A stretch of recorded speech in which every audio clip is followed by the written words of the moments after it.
hello everyone मोर अन्य এটা mini ব্লগলৈ আপোনালোক সকলোকে স্বাগতম জনালো হঠাতে খুৰাই ফোন কৰি ক'লে যে আজি আমাৰ ঘৰত ন খাম তয়া ইমানো দূৰ নহয় যেহেতু মই স্কুটিখন লৈ কুচিয়ে আহিলো আহি দেখিলো যে খুৰাই খানাৰ বাবে প্ৰস্তুতি চলাই আছে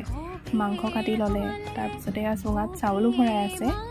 বাহিৰত আহি চুঙা পুৰিও থকা হৈছে লগত আমাৰ ইহঁত কি কৰা কি আৰু এবাৰ কি ক'ত পিছতহে গম পালো তাৰ হেনো বোলে এক্সাম সেই ভিতৰত লগ পঢ়াত মনোযোগ দিছে তেনেতে আহি দেখিলো খুৰীয়ে পাকঘৰত মাংস বনাই আছে